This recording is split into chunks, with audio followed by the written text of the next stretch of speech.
who should KSI fight next? I mean, he called out 4 people. He called out Slim. He called out the winner of Austin McBroom versus Gib. And he called out Andrew Tate and Tommy Fury.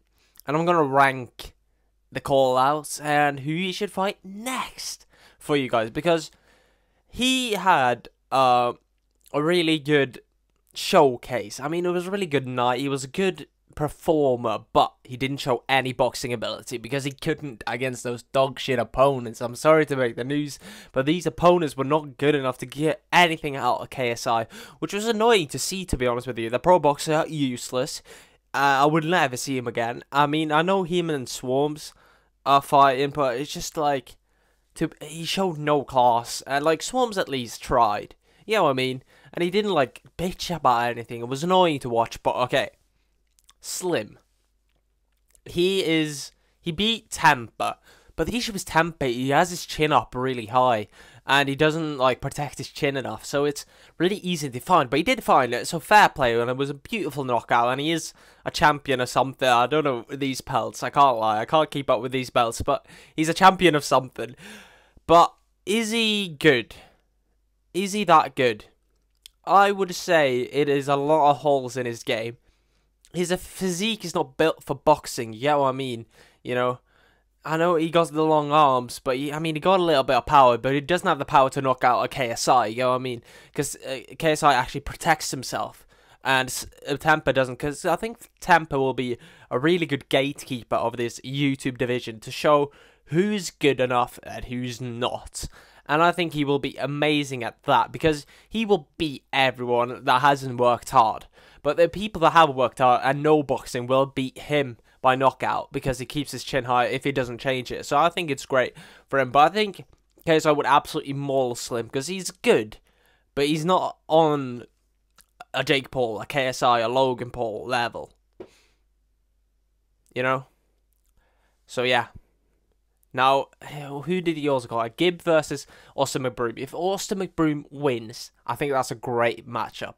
But if he doesn't win, I can't see people getting behind him and Gib fighting, because they're close mates. I know, and like, people would not get behind if they trash talk. You know what I mean?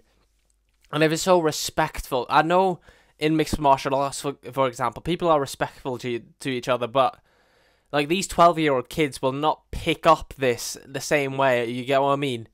So, and everyone knows that they're good mates, so I don't see how people can get behind that as easily. But him versus Austin McBroom, amazing matchup.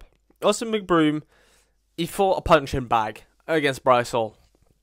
But if he beats Gib, I think he's on a great level, because it was long, like, it's over a year ago, you know, he's had a lot of time to improve, and he has a lot of money, so he can get in sparring partners, you know, great people to work with. So yeah, I think that would be a great matchup.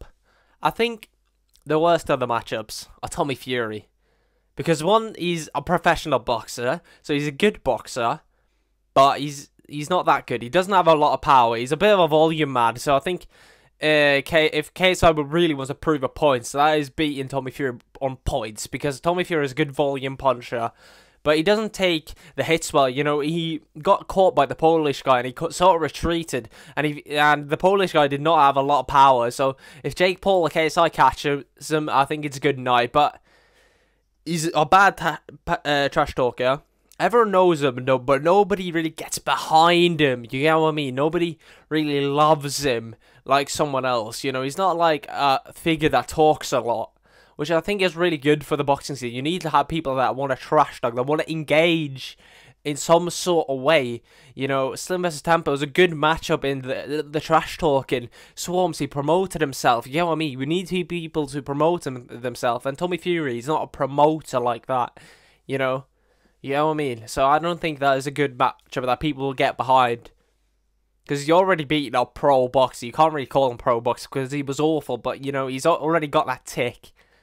Now, if they can get Andrew Tate on one of these cards, Andrew Tate versus KSI will be the perfect matchup. One, they would trash talk a lot, back and forward. That would be an amazing big matchup to make.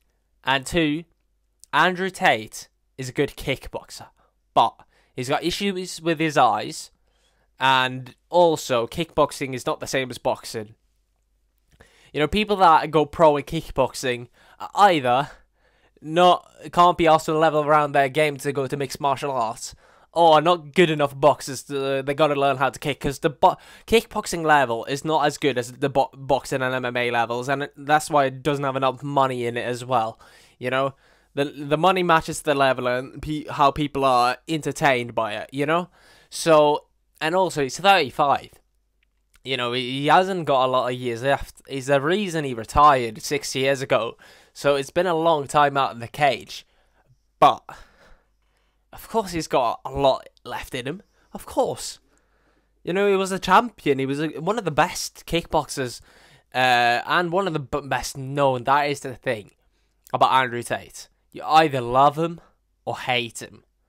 And that is why he's a great character. He's kind of like the entertainment business Colby Covington, because you love him or hate him. He says a lot of bad crap, but it's a good promotion for himself, because like, he doesn't mean everything he says, but like, some people don't know that, but most people know. But he's entertaining. He knows how to put people in seats. That's why he's so good. And yeah, I think it would be a great matchup. The press conference would be great, and he would engage with people. But I think he would get knocked out by KSI. The eye issue is a big issue. I don't know if he can even get like if he can even get past the medicals because of the eye issue. You know, they're really bad on eyes. You know, Michael Bisping has to fake his whole career with an eye injury. You know, it wasn't easy, and he's already said that he has an eye injury, so he can't fake it. So that is a really bad issue. So if KSI, you know, lands a few punches on that eye, we'll see how that will go. And also, he's 35. Andrew Tate's main thing in kickboxing was his kicks, and boxing is completely different. It's 12 ounces, so you got, or 10 ounces. You know, if it's pro boxing or not, I don't know. But like, yeah. And KSI, I know he didn't show a lot. KSI was really bad with his, you know, coming close and really connecting with it. For example, Swarms, he really like, he didn't close the cage enough with distance managing. Wasn't that great, but he still knocked both of them out. So yeah. But I think KSI, he's got really good trainers. And yeah, I think he would beat Andrew Tate by knockout, because Andrew Tate is old. He's been knocked out before, so he can do it again. And if it's 12 rounds, as Andrew Tate's been talking about, because KSI will match that. He is so goddamn competitive. I love it. That he will match it, and I think he will beat him by knockout. That is what I think will happen. I think KSI beats all of these people, but I think Andrew Tate is the big one that people want to see. And after one of these 4 fights, he can go towards Jake Paul in 2023. That's why I personally think. Like, subscribe, 10k before the end of the year, and I'll see you all later. Peace.